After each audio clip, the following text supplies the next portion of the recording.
I wanted, all right, got it. All right, so for Black Maternal Health Week, I really wanted to tap into Menora's knowledge because she really is the source of a lot of information about the birth work space, about people trying to conceive, about pregnant women, about giving birth. She's attended literally near 200 births. And I actually had to like wrestle her to come up with this number because I'm like, how many births have you been to?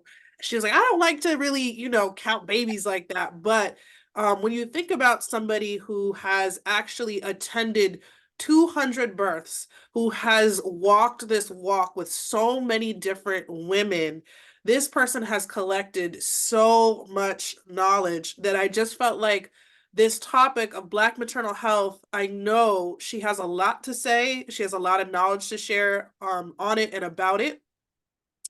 I personally chose her as my midwife because I knew she was in this space and aligned in a particular way that resonated for me. We work together now on the 90-Day Fertility Fix, which is a group coaching course and program where we help particularly women of color that are over 35, that are trying to conceive and get pregnant naturally, do exactly that.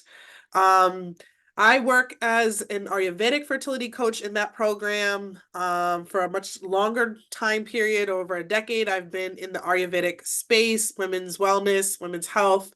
I've helped women work on their metabolic health, their digestion. And as I realized that your digestive health is really the core pinnacle of like how we recover our health, I realized I was helping women get into fertile bodies, and I was able to help many women conceive that way. Um, After I gave birth to my son, with Menora present and guiding that 9-month, 10-month period, I reached out to her and I said, let's really like do this fertility thing. And she was down. And so we birthed the 90-Day Fertility Fix together. But for this topic today, we were thinking about how Black women are navigating all of this information about Black maternal health and what it would be like if you're just trying to get pregnant. And then you hear this other conversation about Black maternal health rates and how scary it is when you go in the hospital. What do you need to think about and know? And I'm really excited for this conversation because there's so much you can do before you get pregnant. I hear a lot of the Black maternal health conversations about, doulas and midwives when you're pregnant. There's so much less that's available to you to do at that point. And so I really wanted to focus on what Menora knows about what we can do ahead of time. So let me just also, I'm going to give you a couple other facts about her and we'll get right into the conversation for today. So in addition to being a traditional midwife, a birth worker, she brings Kundalini yoga. She brings her womb Reiki to the space. She brings her spiritual herbalism to the space. She brings her homeopathy to the space. This is truly an integrative woman and approach. And so you guys are in really good hands for today. I'm just going to ask her some questions. We're going to pick her brain a little bit today. Menora, do you want to further introduce yourself? Let's do it. Wow, Gina, thanks. So yeah, Gina and I had her baby together. But we actually met in herbalism school. So our journey from day one has been to empower women on how to be their own healers and be in the driver's seat of that. And definitely herbalism is a way that we've been able to have access to becoming our own healers. And we've turned that information to help many other women. But as Gina said, there's a lot of other modalities that we've used in a functional practice, like the 90-Day Fertility Fix, to help women focus on their preconception health. And so I guess what I'll share in addition to what Regina shared is my journey started with the birth of my son. And I was also came into the space of becoming a mother with apprehension as a woman of color. And I thought I had safeguarded that in finding like a Black OB that two Black OBs had a practice. They were in a private hospital that had a beautiful birth tub. And I had done, my prenatal yoga. I had done my work with my mind. I had done a lot of somatic healing as a survivor of sexual abuse. I know birth is a sexual experience, so I had done a lot of work there. These Black OBs had midwives on staff. They were somewhere of color. I thought I was in like the perfect hands, but it came to my birth for me to realize that, you know, um, the medical industrial complex is literally a well-oiled machine, and it's not a place where birth belongs or healthy birth outcomes thrive, because that system sees things like birth and fertility as a capitalist system, a system to make money and to service as many women as possible. So I didn't get the positive birth outcome that I felt I had prepared myself, even with the doula and all of that. So after my experience in having my son, that's when I turned to herbalism. I turned to like healing myself with somatic therapy. And I really came to understand that positive birth outcomes as a woman of color, as a Black woman in America, start with wise women ways and should end in, if you're healthy, a home birth. And so after having my son, I didn't return to my corporate career. I decided to help advocate for other women in birth as a birth justice practitioner. I became a doula and all of that.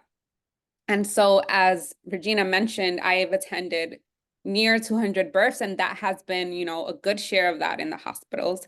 And then I ended up with home birth practices with home birth midwives, and then I studied with traditional midwives, and today I service the women in the 90-day fertility fix as a traditional midwife, and I also attend the births of many of my clients who get pregnant naturally.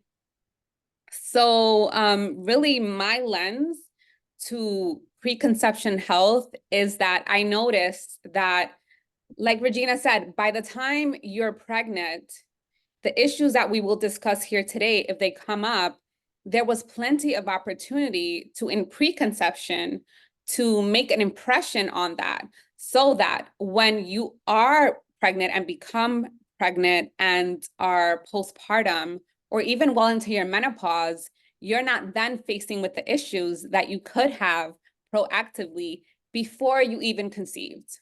And especially for women suffering from unexplained infertility or infertility, it's a pause. Like Regina and I say, it's not a punishment. It's an opportunity for you to look at what kind of issues are coming up. Why am I having difficulty conceiving? And how can I take this opportunity to work on my health now?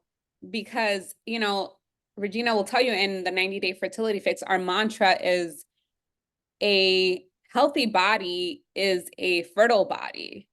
Fertility is a byproduct of good health. And so, think about it just in layman terms, right? Our bodies can only give from a place where we feel abundant, right? When we talk about fertility, you talk about, juicy cervical mucus and an abundance of health. And only then can your body say, I have enough to spare to my other systems, bodily systems, and for a child. And even when you create a child, right, like you want to be healthy because you're now responsible for a whole nother life that you want to be around for.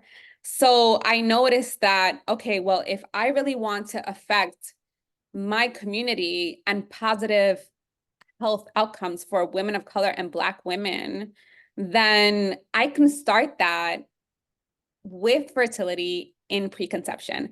So that's really the birth of all that the 90-day fertility fix is. So let's get started. I'll go to this slide. Can you guys see it? Give me a thumbs up. You can see it. Okay, great. So let me see. All right. So I've just shared how the 90-day fertility fix, really what we're doing is centering Black women in functional fertility, holistic fertility. And we see that there's not many spaces where there's fertility options for women that look like us, you know, and let alone fertility options that are an alternative to IVF. So we're very happy to be in a space where we're providers with clients that look like us as well. So these are the top 6 contributing factors that I've witnessed firsthand on why we as Black women are experiencing poor health outcomes in the United States. Okay, I'll be going through these one by one, but feel free to, as I'm sharing, comment your questions in the chat. This is a conversation. Same, Regina, if there's anything that you feel I'm leaving out, we'll just keep it going. So, She's also. what was that? Okay. Let me just make sure it's on mute. Okay, cool.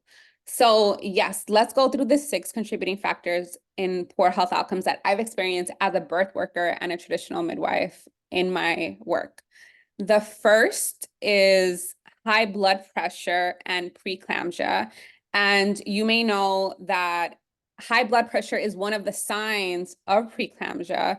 Unfortunately, preeclampsia is not something that's formally diagnosed until late term in the pregnancy.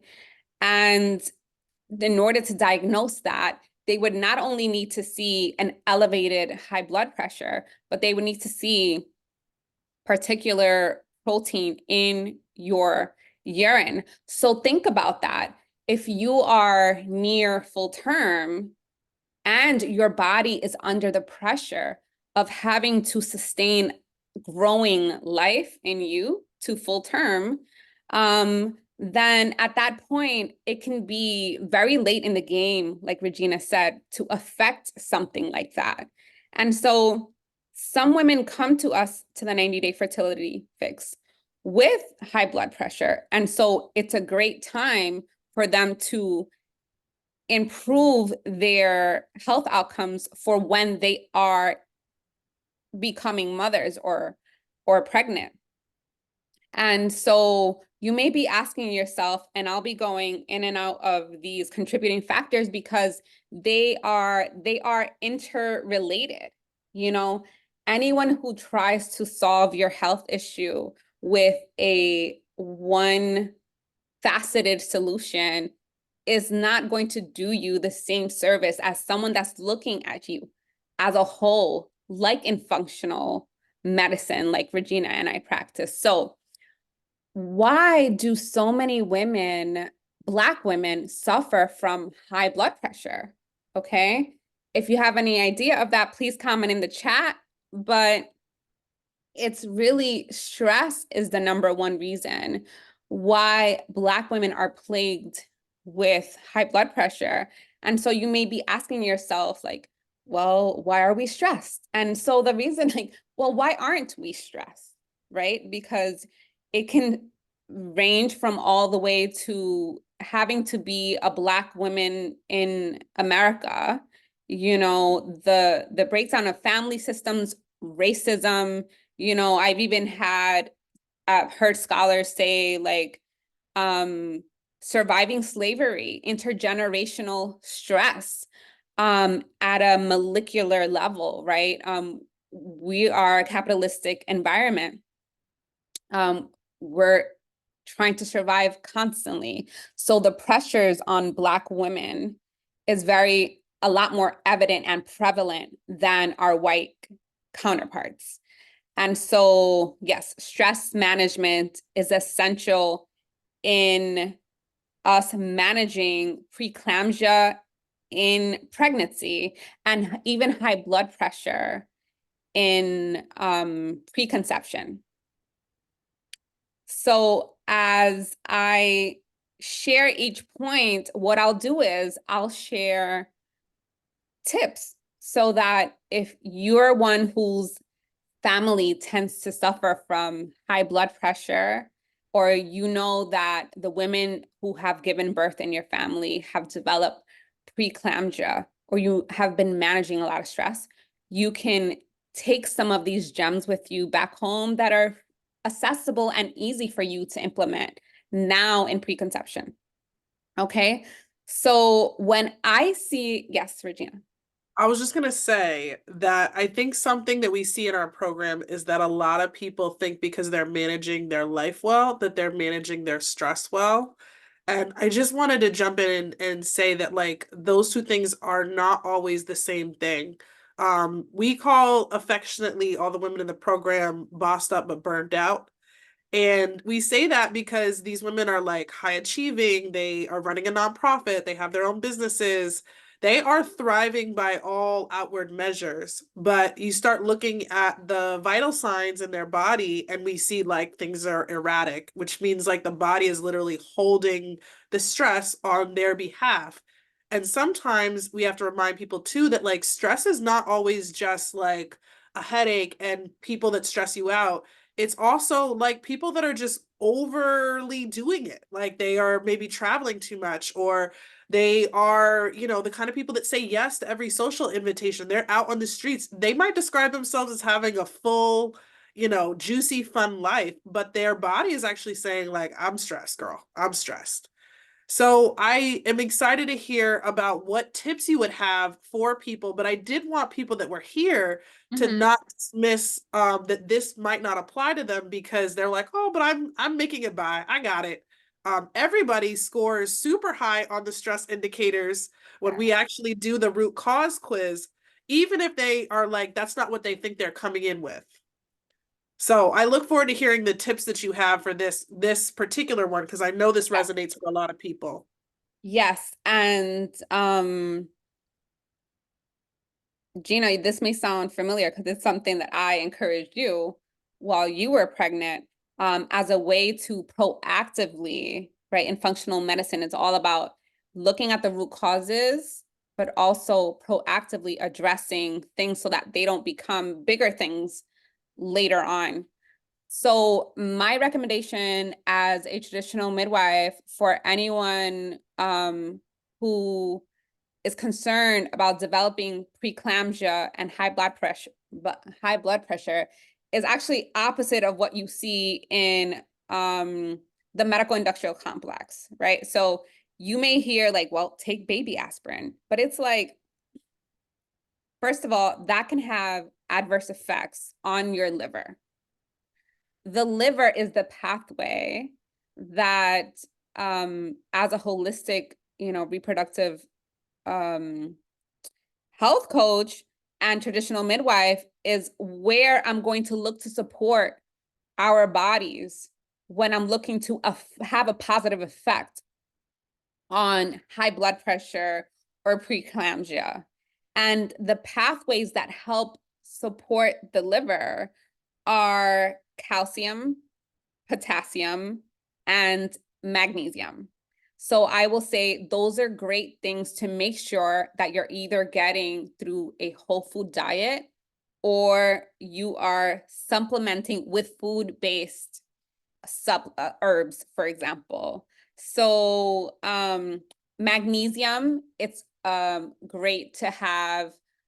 Topical magnesium is, like a magnesium oil before bed, in between the thighs, at your feet, is great for magnesium. Coconut water has great magnesium. It also has great potassium. If you're looking at how to supplement calcium, there's herbs that are high in calcium that I recommend that you introduce. And potassium broth. Gina, do you want to share what you did for potassium that's a food based? You taught me that one. Sure, with potassium, I do, and I actually had some this morning postpartum. I take an orange, just any orange, and I juice the whole orange, and I add 1/4 of a teaspoon of cream of tartar, and Mhm. that has the amount of potassium that you need for the day. And it's a recovery if anybody is suffering from like adrenal fatigue. That really helps bring potassium back online. Yep, absolutely. And you might also benefit from, if you don't have that accessible, you might look into how to create a potassium broth and supplement and cook with that if this is an area that you want to be proactive about. And you can look up recipes. There's tons online, but it's basically the peel of carrots, the peel of potatoes, celery, um, potassium broths are a way to proactively address this as a holistic, woman. All right. Again, any questions along the way, let me know. I'll move on to, Well, before you move yeah, on, why don't you tell people how they could actually know that they are deficient in these things? Because that was a self-healing tool that I used, or you instructed me to use while I was pregnant. okay. Well, that's a whole midwifery lecture, but I will say that if you find yourself in pregnancy and you want to proactively look to see whether get ahead of this, right? Because with Regina, we got ahead of this so that she didn't develop high blood pressure in labor, so she didn't develop preeclampsia. We actually used urine strips, and these urine strips are available very cost effective through Amazon. Just make sure you get the 10 um, factor urine strips, and that can tell you about protein in your urine, right? So, yeah, thanks, Regina, for reminding me of that. But if you are in preconception, just get really curious about, do the women in my family develop this? Do I have a tendency for high blood pressure? Um, am I eating a whole diet that includes, calcium, potassium, and magnesium? Yes. Thank you for that. Tell us about the next contributing factor to poor health outcomes for Black women. Yes. So the next factor I wanted to share is blood deficiency. And so this is an umbrella term, but under this, it can be anemia, having low platelets that lead to postpartum or excessive hemorrhage in postpartum. Okay. So how do you affect this, or what are the things that you're looking at in preconception to affect to reduce this as a negative health outcome for yourself? If you have fibroids, right, then you have a tendency to bleed more than a woman who does not have fibroids. If you have endometriosis, right, your body, in its attempt to purge of the excess endometrial tissue, will bleed more, right?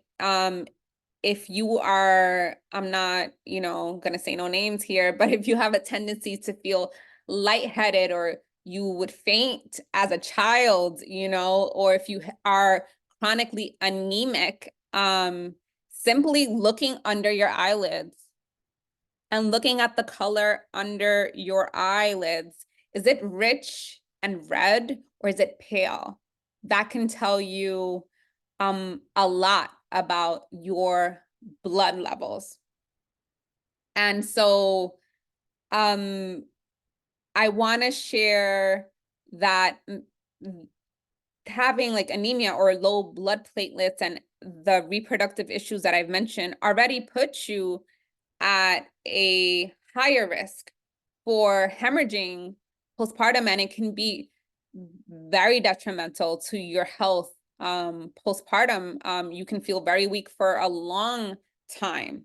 If you start already with blood deficiency, and definitely the time to work on this is before you conceive, because in pregnancy, your body experiences a dilution of blood like never before. The first trimester, you are literally building a placenta for a baby. That takes a lot of blood. So if you focus on nourishing your blood, period, whether you have these issues or not, then you're more likely to be a better candidate for a home birth, where statistically we have better maternal health outcomes. You see how all of this is kind of goes hand in hand with one another, right? Cool. So if there's no questions on blood deficiency, I will share with you my top tip for how to work on um, building your blood in preconception. And very simply, they are two things I have here. They're taking 1 tablespoon of blackstrap molasses, very cost effective, very easy to do.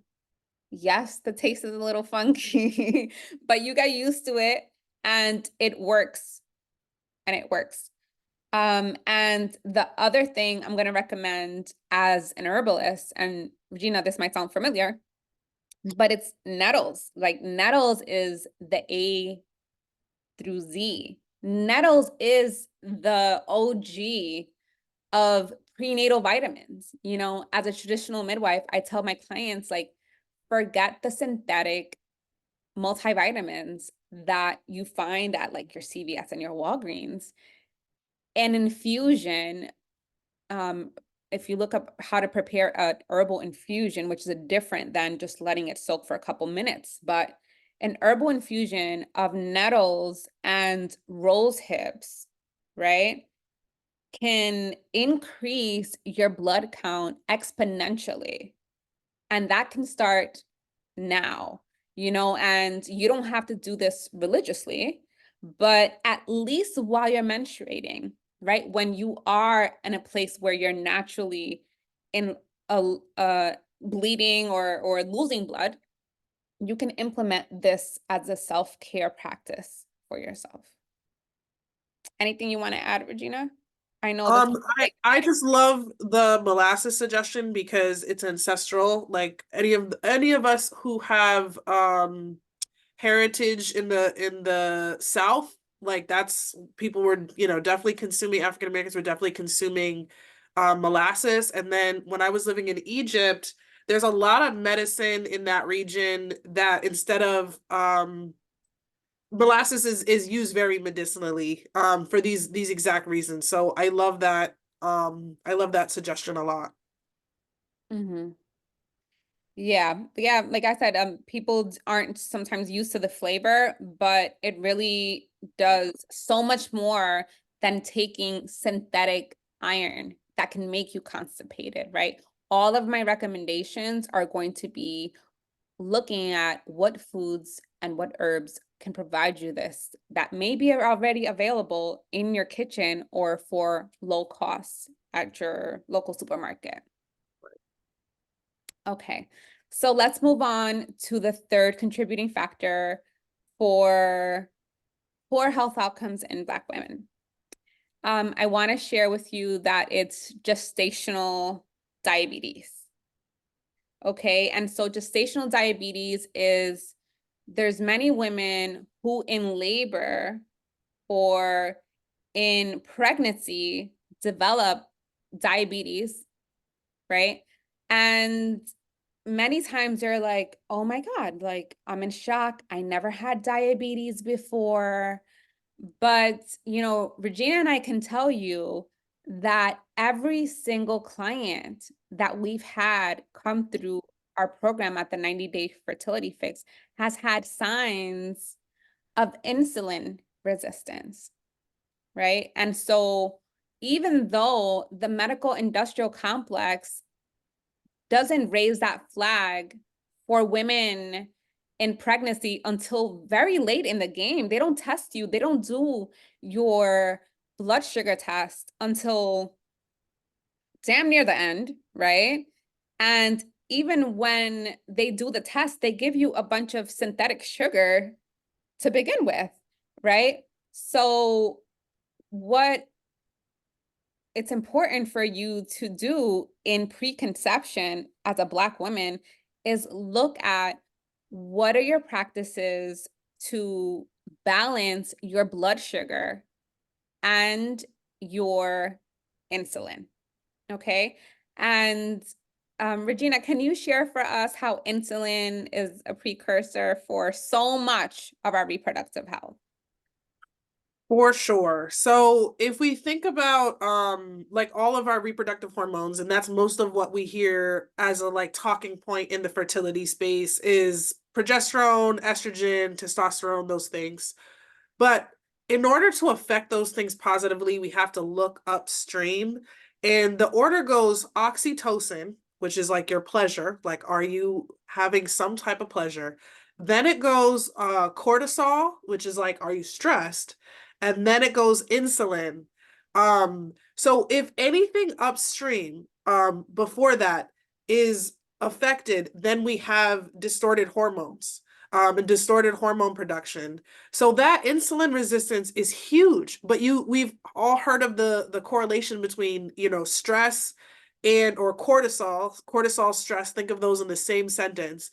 And then insulin resistance, like cortisol, when we have high cortisol or high stress, it makes it makes your blood become available in the sugar become available in the bloodstream. And eventually, if there's chronic stress, there's just sugar that's being released into the bloodstream because your body thinks that you need the quickest form of fuel, which is sugar, to help get you out of this stressful situation. It doesn't know why you need it, but it's just dumping sugar into the bloodstream. Eventually, you become insulin resistant because in the insulin receptors have to be like, it can't possibly be all of this danger going on. This is meant to be like a short-term 15-minute type deal. But when you're under chronic stress and the blood sugar is just high all the time, we become insulin resistant over time. So even if diet is okay, which most people it's not, but even when diet is okay, if just stress alone can make us insulin resistant. Yes. Um, So I want to now thank you, Regina, for that overview. And it is a very, you did a great job at making it very simple, but it can be very complex. right. And it's very hard to walk your body out of insulin resistance if you don't have the proper knowledge and apply the proper tools. It doesn't happen effortlessly, but I want to recommend some tips that we found have been very helpful in our lives and the women that come to us with insulin resistance at the 90-day fertility fix. Because, like I mentioned, by the time you get diagnosed with gestational diabetes, it shouldn't come as a surprise if you in your preconception were doing little things like walking for 10 minutes after a meal. Right, Gina? That's one of our top things. Yep. And the other thing I'm going to recommend for insulin resistance is, I know as a Dominican Black woman, like how much we love our rice and beans, our rice and peas, and all of that. I'm going to share that if you're like me and you eat rice fairly often, rice can turn into sugar, especially white rice. It's basically a direct pathway to sugar and over time can contribute to insulin resistance. So I'm going to recommend, I learned this from the glucose goddess, shout out to her, but it's cooking brown rice, ideally. That's more of a complex carb. And cooling it in the fridge for 20 minutes before reheating it up again. And that's those two tips: walking for 10 minutes after eating a meal and cooling down your rice can help kind of get ahead and disrupt that insulin blood sugar circuit that so many women of color are plagued with. Anything else you want to share, Regina, or any thoughts on that? No, I saw she posted today actually something similar with bread. So if you take I your saw bread that. and put it in the freezer, I saw um, that.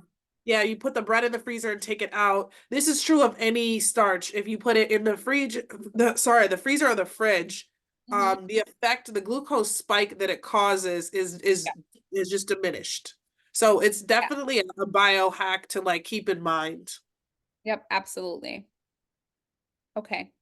So I'm going to move on to the fourth factor that I've witnessed and that are contributing to poor health outcomes in our communities. And that's the overuse of C-sections. Okay, so there's not a lot of talk about this, but most of the women who you see headline on dying in birth, if you think about, I hate to have to even regurgitate this over and over and over again, but the national number of like Black women are 3 times more likely to die as a result of childbirth. And in New York City, where I'm at and where I met Regina, it's 12 times. And why? Completely unnecessary. In my viewpoint, the number one factor for this is racism. There's no way around that. And for us to affect racism, it shouldn't even be our job as women of color and Black women. But I can share with you how, before you even conceive, you can decrease your chances of experiencing a C-section when you do become a mother. And that's to start to familiarize yourself with who are the birth workers in your community, who are the traditional midwives in your community. And I want to have take this pause here to say that not all midwives are created equally. Okay, so I am recommending a traditional midwife. That is a midwife that does not operate with medicine, um, prescriptions. That midwife learned from other midwives who was trained by other midwives that practice solely home birth. And so that type of midwife is less likely to intervene during your pregnancy and during labor. And it's that cascade of interventions that usually leads up to a C-section, right? And the research done by DONA, this organization called DONA, tells us that women who hire the right support, who have birth companions or doulas, some people call them doulas, and hire midwives and birth at homes, they are less likely to experience a C-section. And that's because they are looking to other ways to resolve and troubleshoot the things that come up in pregnancy and for our purposes in preconception without the tools that typically nurse midwives or professional midwives or OBs and GYNs reach for in the medical industrial complex. So just literally having the right support team that can advocate for you if you do need an advocate, and having that person look like you so you don't have to explain the nuances that come with racism in as a Black woman in the US go a long way. Because for me, I started the conversation today that I started this path as a birth advocate, but I quickly came to fertility because I learned that, birth and conception aren't medical events. They should not be a space where people have to like fight for their right to live or be healthy. these are things that should be done proactively out of nourishment, out of love and care and respect. So the overuse of C-sections that are found in with these providers in the hospitals are definitely, when you look up these horrific stories of the women dying in the hospitals, it's a result of the C-sections. And many times the doctors, instead of recommending the things that we have here today or the things that a traditional midwife might recommend for you, their first resort is a C-section. You know, it's as common as how in preconception that GYN or that OB or that fertility specialist, their first resort is IVF. It's overused and it's played out. And, you know, so we're happy to share with you all alternatives to that model.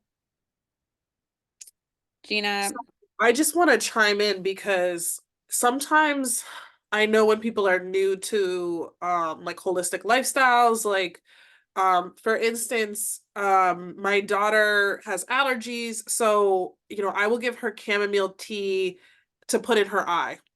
For some people, when they hear something like that, they're like, oh my gosh, like, what are you putting in her eye?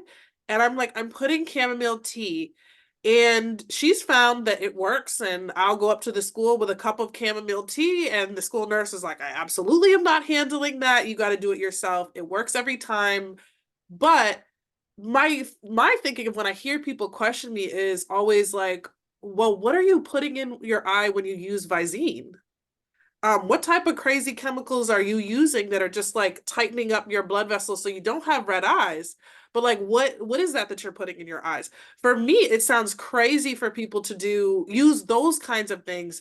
Whereas I know like I'm using a simple plant that like my grandmother used and her grandmother used, and I'm putting it in the eye. I think the same kind of thinking can happen when we're talking about this conversation because a lot of times C-sections are sold as like an easy, you know, quick solution. Like you don't have to experience the pain. We're just going to take the baby out. And it sounds like when sometimes people are hearing this conversation, they're hearing, wow, that sounds really risky. I know you and I were at a party where someone said, you know, I just would be worried that something would happen. And I've also thought the same thing. But from my perspective, I was worried that something would happen in the hospital where they would over medicalize my process. I know she was thinking, I wonder if something would happen. Her thought was, I would need um, a medical provider from the hospital then to help me. Many people are not thinking that when we're saying traditional midwives, or you're talking about this, that we're not talking about like just rogue people that have a little bit of knowledge and that are just like helping people birth sort of spontaneously. We're talking about people, and I like that you brought up the apprenticeship model, the idea that there is a lineage, like you need to kind of state your name, like state your mentors. There needs to be somebody that's responsible for you, responsible for your knowledge. I know, you know, you're very connected to a lineage of women that have come before you. When we birthed, like that woman was on the phone. She's right there.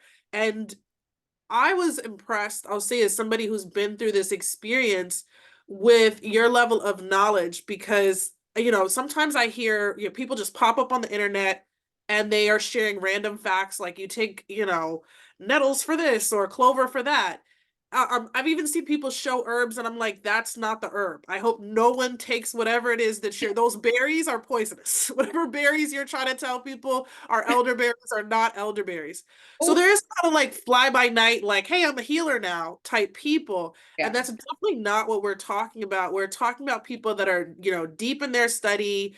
You know, Menorah is like a decade into this, been a part of 200 births, which if you were to ask a doctor in the hospital how many natural births that Mm, they have seen, it'd good be point. like damn near none. Mm, Maybe somebody might have seen it sometime, but we're talking about damn near none. That is not what happens in the hospital.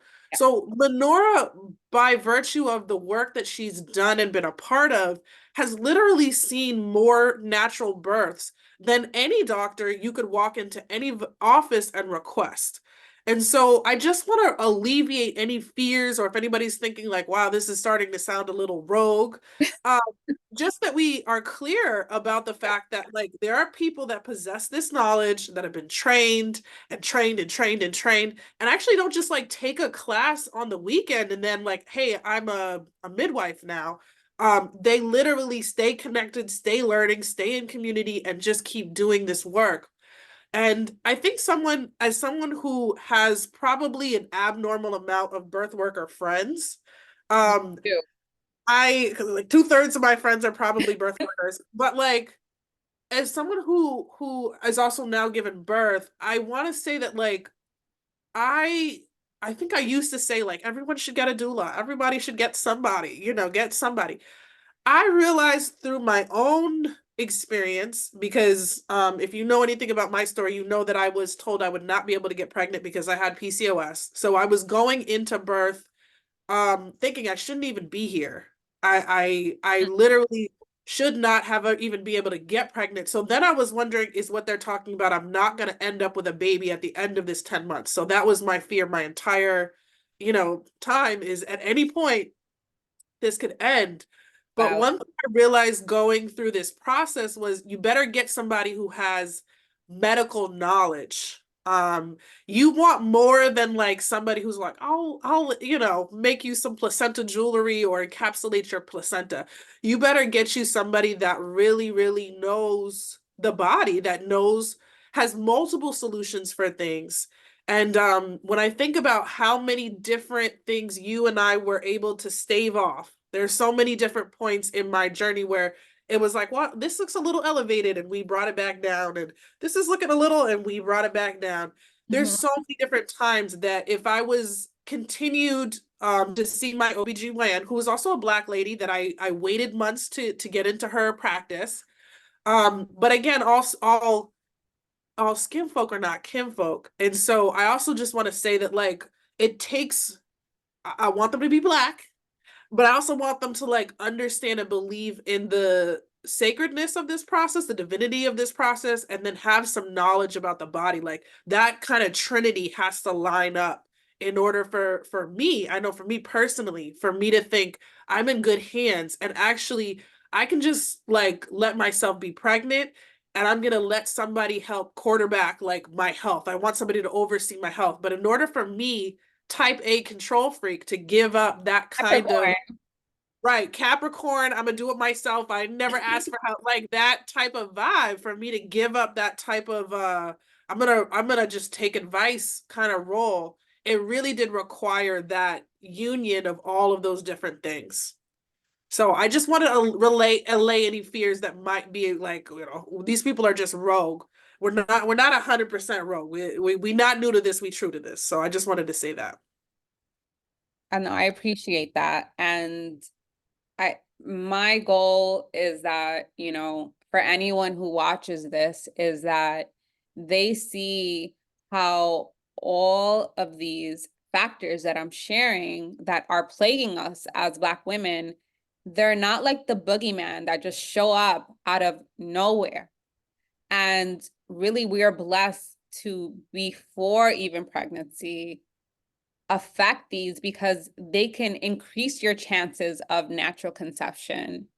And when you're pregnant, thank goodness Mother Nature gives us, the divine feminine gives us 10 months to work on our health, because you can start this a lot sooner than when it's caught in the medical industrial complex. Because as you see with the stories of the women who have demise or morbidity, which is near death, is that they miss those opportunities to address this in a proactive way. Okay. So let's move on to somatic stress. And I've mentioned some of this already, and intergenerational trauma. So this is a very layered thing. But if you have, if you're Black, if you're women of color, you have the trauma that's been passed down to you. Esoterically, wise women will tell you that diseases like endometriosis, like fibroids, like cyst, have a somatic component to them, right? Like fibroids, it's grief. Like cysts, it's anger. All of these things that, you know, you hear the stories are, my mom had this, my grandmother had this. It's an intergenerational dis-ease that's been following your bloodline. And same with like infertility. They are opportunities for you to do some deep healing. And so if you're watching this as you're trying to conceive and become a mother, or even before you do that, again, it's an opportunity, and you can take this as an opportunity to be the one to heal this that's been plaguing your bloodline. And how we do that at the 90-day fertility fix is through somatic processes and techniques, through fertility meditations, through, you know, wise women womb practices, because this underlying stress, these things that have materialized as physical, start in the mind, start in the soul, start in the spirit, many times start ancestrally being passed down to you. You know, I've already mentioned how high blood pressure, stress is the number one way to counter that. So stress is definitely a big factor for why we have all these issues to begin with. Absolutely.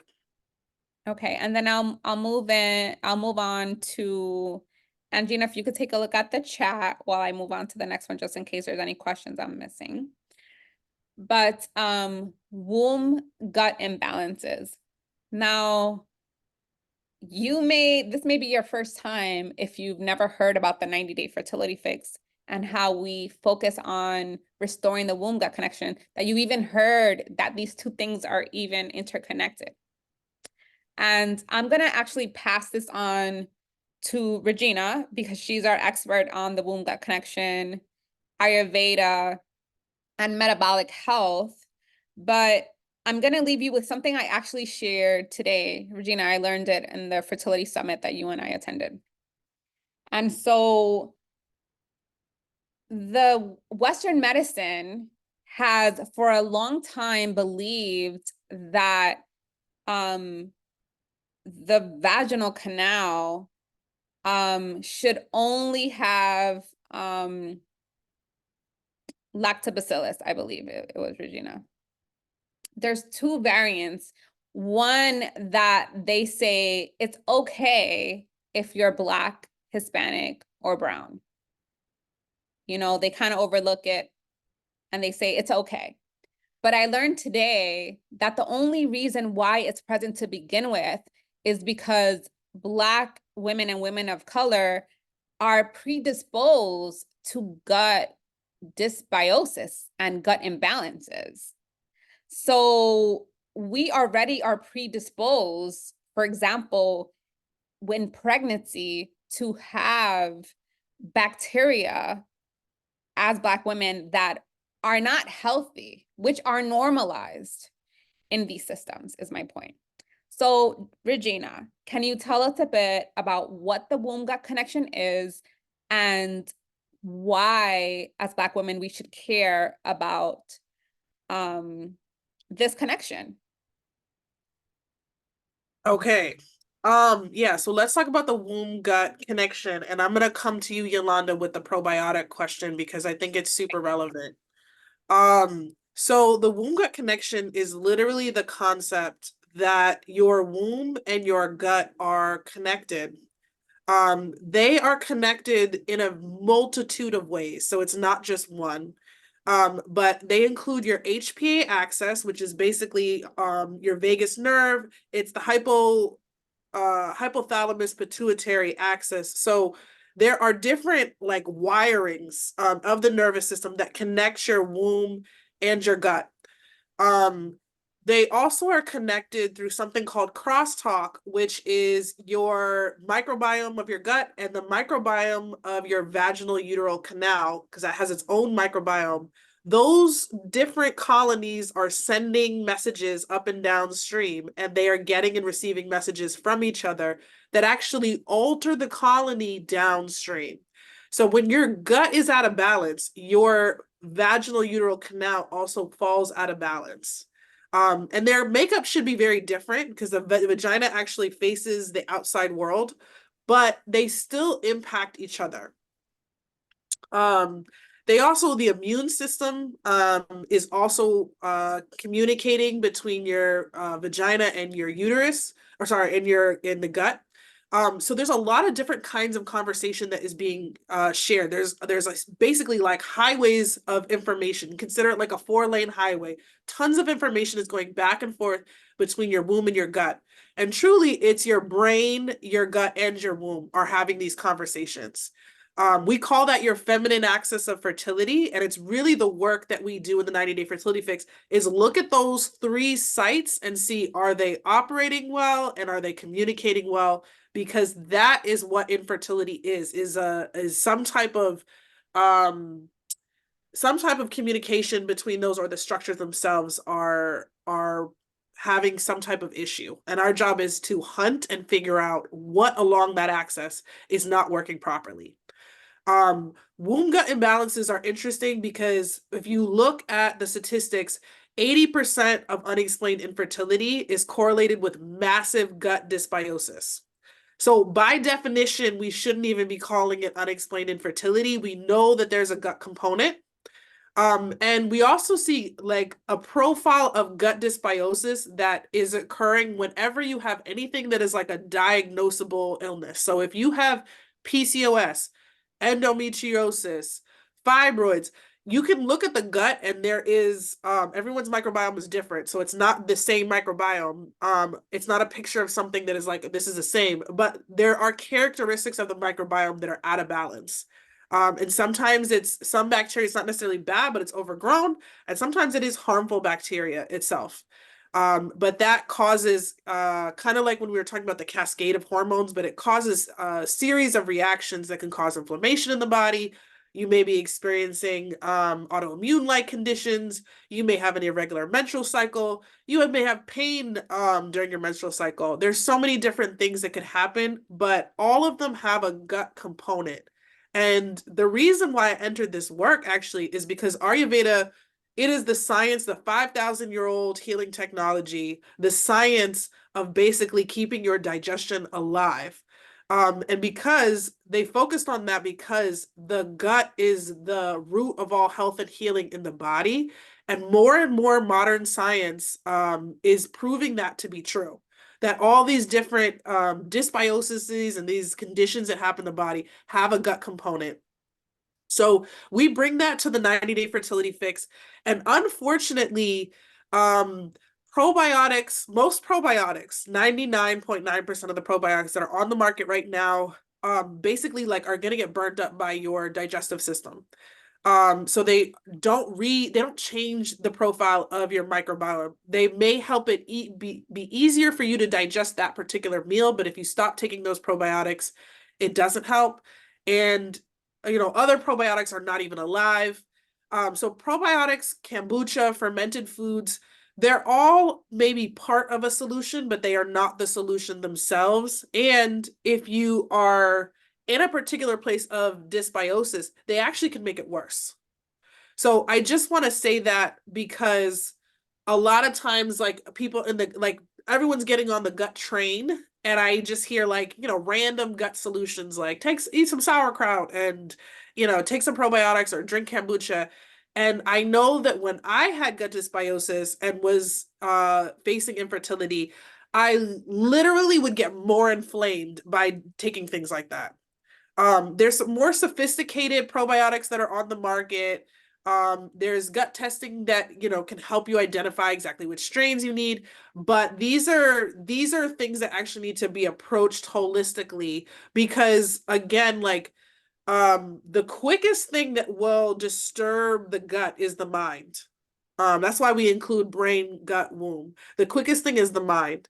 So if that's out of order, you will see that people like that experience a lot of stress, they have leaky gut. which means, things that are like full food particles are entering their body, which should never enter their body, causing inflammation in the body. So we have to actually address the brain, the gut, and the womb. But we acknowledge strongly as a practice that a lot of these things have a gut component. And it's one of the unique things that we bring into our work. It was a big part of my healing, my own infertility, and it's a big part of what we do in the 90-day fertility fix. Thank you.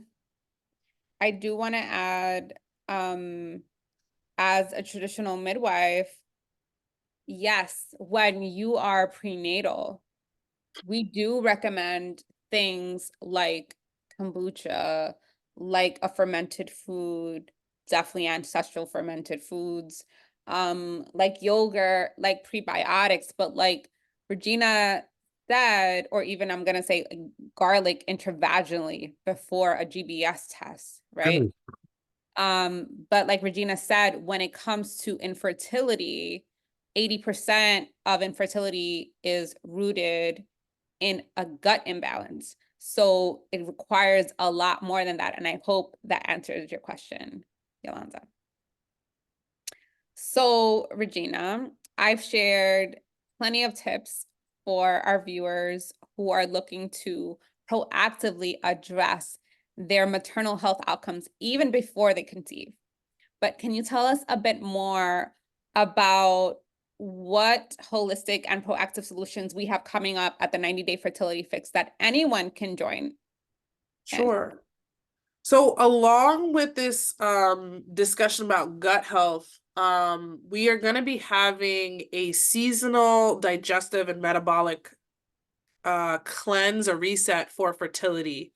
What that means in plain speak is we're going to be eating kitchery for 4 days, and we'll do a particular order of things. You'll have 3 meal options, 3 variations of that. We're going to be doing some breath work so that we really tune into a healing state.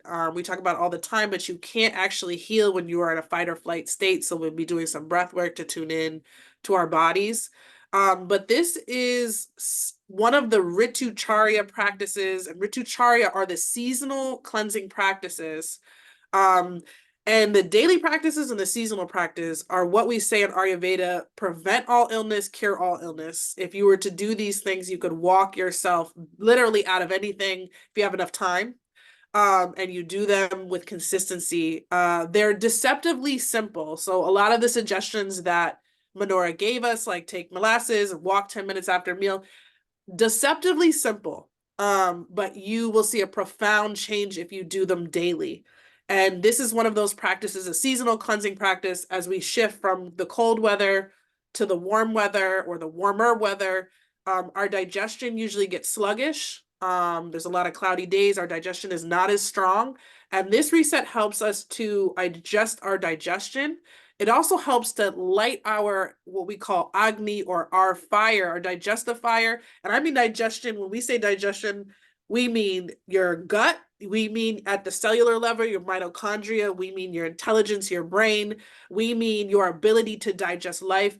This reset is supposed to help us really ignite Agni, ignite our fire, which will impact egg quality and hormones and our insulin resistance. We will literally help our body move from sugar burning to fat burning. We kickstart weight loss. We reset our immune system. So if you're one of those people that every time the seasons change, you get sick, this is a reset for all of that. I love this practice. I love that it helps people feel something profound in their body in only 4 days. And it's a great opportunity for you to just kickstart your fertility journey, if you're on that journey. So we invite you. It's only $40. It's meant to be an easy yes for folks to just say yes. I'm going to do this one thing to really kickstart my fertility journey. And we're really excited to be able to offer it. I used to run it 4 times a year before I got pregnant. And then I got pregnant. You can't be doing cleanses and resets while you're pregnant. But I am back. I need it myself postpartum. So I'm excited to be running it with whoever decides to join me. I'm doing it for me, but I would love to have people alongside me. Some people have already signed up. So if you're looking to do like one step to sort of kickstart your fertility journey, we would love, love, love to have you be a part of the reset. Absolutely. And it's actually part of what we call at the 90-day fertility fix, the womb gut reset. So it's a great way to sample how we work together, and how we really center the gut and metabolic functional health into our daily practices. So that sums our presentation for today on Black Maternal Health. Happy Black Maternal Health Week. And I want to thank you all for joining.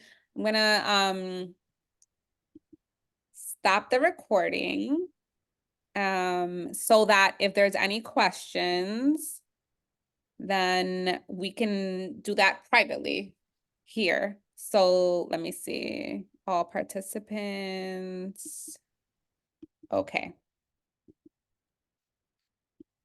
All right.